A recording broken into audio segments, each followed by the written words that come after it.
इस वक्त हम जुलाना के अकालगढ़ गांव के अंदर बने हुए मैं आपको दिखाऊंगा। अचानक गेहूं की फसलों में यहां पर आग लग गई है और गेहूं की जो फसल थी काफ़ी संख्या में जो गेहूं थे जो तैयार थे, किसान जो है अब उसकी कटाई के लिए भी यहां पर पहुंच रहे थे। अचानक उन्हें गेहूं की फसलों में आग लग गई और काफ़ी किसान इस वक्त यहाँ पर मौजूद हैं। ये बात कर लेते हैं उन किसानों से और मैं एक बार फिर आपको दिखाना चाहूँगा ये जो गेहूँ की जो तैयार फसल थी, बिल्कुल ये देखिए सारे जो गेहूँ हैं वो भूंद चुके हैं। किसानों का कहना है कि साल भर की उनकी जो मेहनत थी उसके ऊपर पानी फिर गया। काफ़ी किसान इस वक्त हमारे साथ हैं, बात कर लेते हैं जिन्होंने गेहूं की जो बालियां हैं वो हाथों में ले रखी है। देखिए इनका जो पीला सोना है वो अब राख हो गया है। ये देखिए किसानों का कहना है कि उनकी जो जमा पूंजी घर में थी वो इस फसल पे लगा चुके हैं, अब उनके पास कुछ नहीं रहा है। कुछ किसानों को घर बनाना था, कुछ को अपने बच्चों की शादी करनी थी। ये देखिए किसानों का कहना है कि उनके सारे अरमानों पर पानी फिर गया। आइए किसान से बात कर लेते हैं।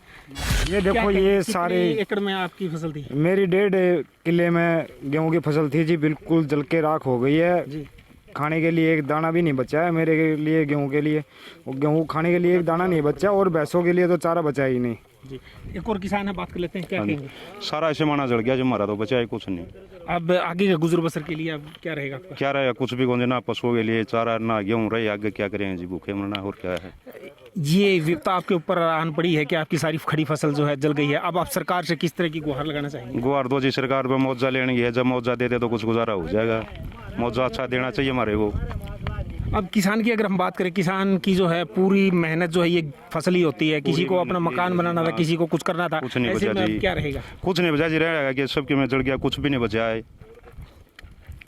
जलकर राख हो गया कि मैंने कि मैं तो गवर्नमेंट सहायता करे तो कि मैंने कि मैं हो जाएगा आगे ही लिए गुजारा, नहीं तो कुछ नहीं हमारे पास। तो देखिए किसानों का कहना है कि इनकी जो जमा पूंजी थी वो सारी गेहूं की फसल में लग चुकी है, अब उनके पास कुछ नहीं बचा है। इनका कहना है कि सरकार अगर इन्हें आर्थिक थोड़ी सी मदद करे तो इनका गुजर बसर हो सकता है। कुछ और भी किसान इस वक्त हमारे साथ हैं, बात कर लेते हैं। कितनी फसल थी आपकी यहाँ पर? हमारी 1.5 किला जी मेरा ये वाला। क्या रहा फिर? कुछ नहीं सर जी, सब कुछ जल गया। तो अब परिवार का गुजर बसर कैसे? सरकार करेगी जी, कुछ देगी तो मुआवजा। तो कारणों का पता चल पाया किस तरह आग लगी? ये कालगढ़ से आई जी आग, परली तरफ से। अच्छा अच्छा। हाँ जी। और आपके अरमानों को फूक के चली गई? हाँ, फूक कर चलेगा जी।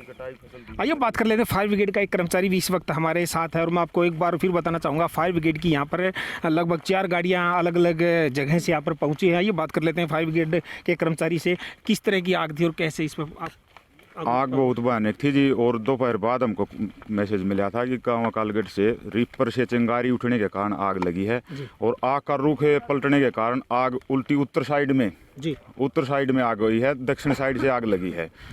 तो जब तक हम यहाँ पर मौके पे पहुँचे, कुछ तो रास्ते तंग होना के करके और कुछ रास्ते भी बहुत ख़राब हैं और कुछ पब्लिक ने भी राह में बहुत कम सहयोग दिया। जिसकी जल चुकी थी वो भी ये सोच रहा है मेरी पहले बुझा दे, और जिसकी में लग रही है उसके पास गाड़ी जाने नहीं दे रहे। क्या रास्ता नहीं है फायर ब्रिगेड का? हाँ, फायर ब्रिगेड का बहुत, ये तीन गाँव की झीम लगती है यहाँ जी, अकालगढ़ की, लजवाना कला की और रिंडाना की जी।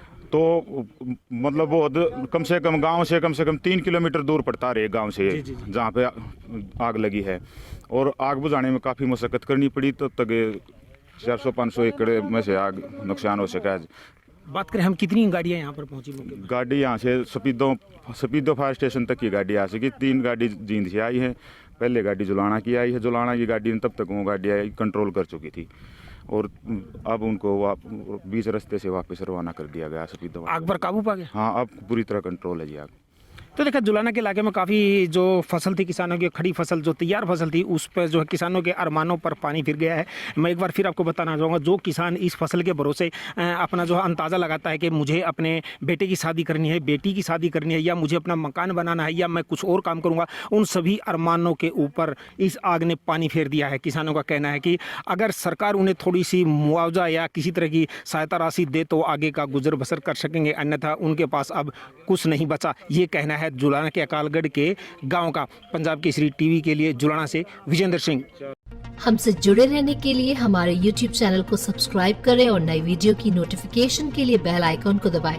अगर आप ये वीडियो Facebook पर देख रहे हैं तो लाइक जरूर करें और ज्यादा से ज्यादा शेयर करें। धन्यवाद।